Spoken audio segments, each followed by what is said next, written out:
Bismillahirrahmanirrahim. Assalamualaikum warahmatullahi wabarakatuh. Nama saya Adnan Zain Irliansyah dengan NPM 1970645160038. Di sini saya akan mempresentasikan hasil dari tugas jurnal proposal metodologi yang saya buat. Saya di sini mengambil judul pengembangan alat pompa air galon elektrik dengan menggunakan sensor dan limit switch berbasis Arduino.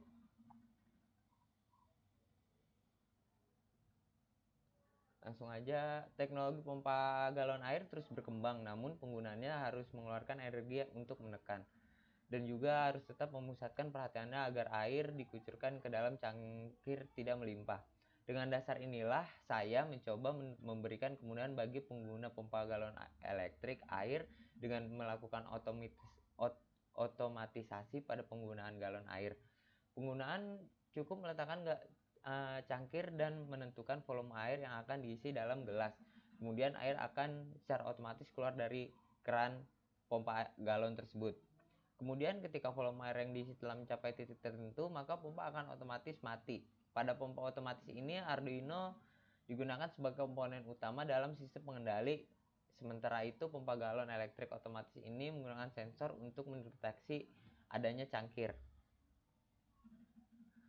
Bab 1. Pendahuluan. Air merupakan benda cair yang sangat penting untuk kebutuhan manusia, bahkan bagi seluruh makhluk hidup, karena 55-78% tubuh manusia terdiri dengan cairan. Hampir tidak ada seorang manusia pun yang dapat bertahan hidup selama 4 hari tanpa air. Dahulu zaman tradisional, masyarakat meminum air dengan cara mengambil langsung dari gunung atau ada menyedotnya dari dalam tanah dengan kedalaman 10-15 meter. Kemudian air tersebut direbus dalam teko, setelah itu ditambahkan yang biasa saya sebut dengan jumbo, ditaruh di jumbo. Bagi masyarakat perkotaan yang sibuk, banyak diantaranya beralih ke penggunaan galon dan dispenser sebagai tempat penyimpanan air di dalam galon dan dispenser dianggap lebih higienis dan dapat menyediakan air dalam kondisi panas, normal, ataupun dingin.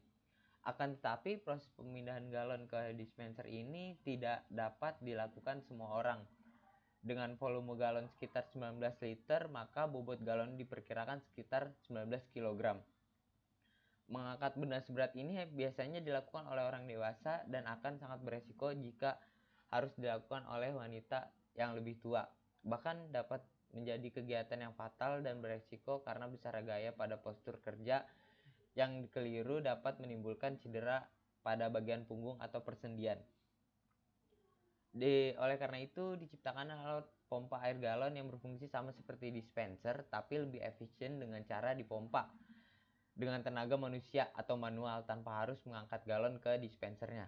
Tetapi semakin majunya teknologi sekarang, manusia mengupgrade pompa tersebut menjadi yang elektrik yang kita kenal dengan pompa air galon elektrik.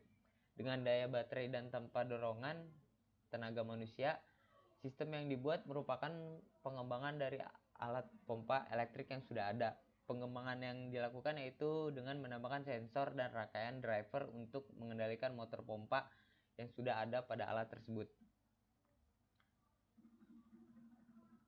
Selanjutnya, bab 2. Studi literatur. Studi literatur yang digunakan dalam penelitian ini adalah berkaitan dengan penelitian dahulu dengan pompa air elektrik. Penelitian yang pertama, penelitian ini membahas tentang sebuah pompa galon air minum elektrik yang dimodifikasi menjadi otomatis. Pengertian otomatis ini yaitu menggantikan bol manual dengan sensor, sehingga pengoperasiannya tanpa menekan tombol lagi. Hanya mendekatkan gelas, maka secara otomatis pompa akan menyala dan mengeluarkan air minum. Sistem ini dapat diterapkan untuk botol galon air berukuran 19, 6 sampai 5 liter. Dapat pula untuk keperluan lainnya. Sistem terdiri dari modul pompa elektrik, modul sensor, rangkaian transistor switching, limit switch, dan modul relay. Sensor menggunakan inframerah jenis proximity atau dapat pula menggunakan limit switch, yang kebetulan saya menggunakan ini limit switch. Penggunaan rangkaian transistor switching atau modul relay tergantung dari hasil pengujian, lebih cocok yang mana. Sistem dibuat sebanyak 2 buah dengan masing-masing aplikasi yang berbeda. Semua modul dan sistem diuji untuk mengetahui karakteristik masing-masing, sehingga mengetahui jenis sistem yang cocok untuk kebutuhan masing-masing. Ada 2 sistem yang diuji dan bekerja dengan baik sesuai dengan rancangan semula, sehingga bisa dikatakan sistem keseluruhan bekerja dengan baik. Pengambilan data dengan modifikasi sistem menggunakan sensor proximity 2 dianggap lebih kebal terhadap cahaya matahari, tetapi berdasarkan pengujian tidak seperti itu, tidak sesuai dengan perkiraan semula.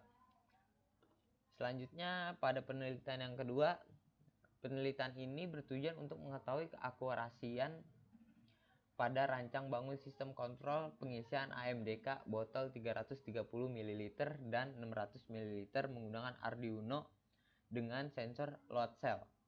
Dari hasil pengujian pada pengisian AMDK, botol secara otomatis didapatkan hasil pengujian ketepatan dan keakurasian volume air saat proses pengisian AMDK botol 330 ml dan 600 ml. Nilai akurasi yang didapatkan pada pengujian pengisian botol ini adalah botol 330 ml dapat nilai 99,0,3% dan nilai akurasi pada pengujian botol 600 ml adalah 99,58%. Maka keakurasian alat pengisian AMDK pada penelitian tersebut adalah sebesar 99,3%.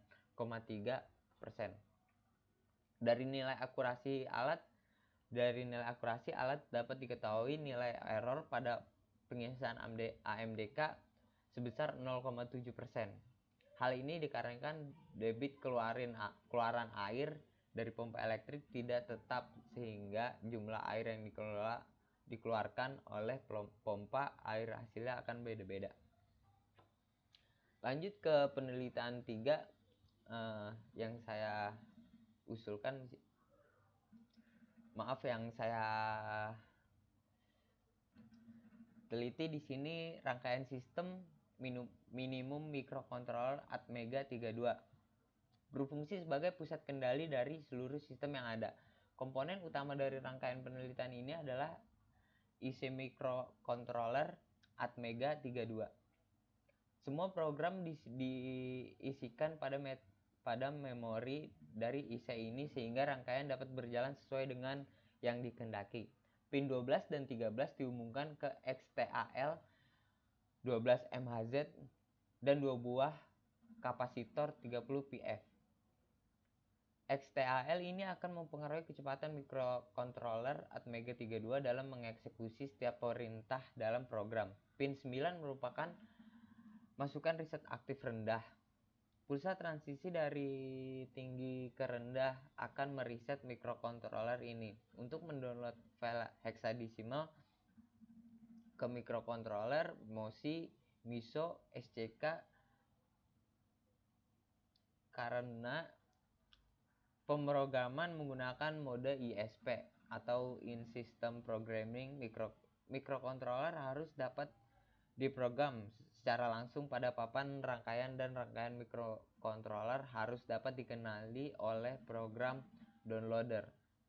Pada pengujian ini berhasil dilakukan dengan dikenalinya jenis microcontroller oleh program downloader, yaitu Atmega 32.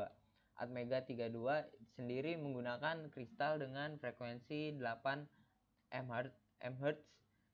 Apabila chip signature sudah dikenali dengan baik dan dalam waktu singkat bisa dikatakan rangkaian microcontroller bekerja dengan baik dengan mode ISP-nya, sensor ultrasonic ping akan bekerja jika mendapat suplai tenaga sebesar 5 volt DC, di mana tegangan 5 volt DC dihubungkan dengan konektor VCC dan ground pada sensor. Lanjut ke bab 3, metode penelitian. Tujuan dari metode penelitian ini adalah untuk mengembangkan dan memodifikasi alat untuk memudahkan pengaplikasian penggunanya. Metode yang digunakan dalam penelitian ini ialah menggunakan metode software development life cycle yang berbentuk prototype.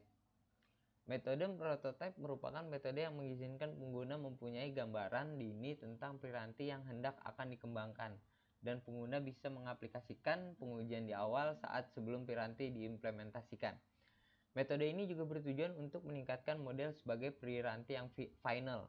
Artinya sistem hendak dikembangkan lebih segera serta pengeluaran yang dikeluarkan lebih rendah.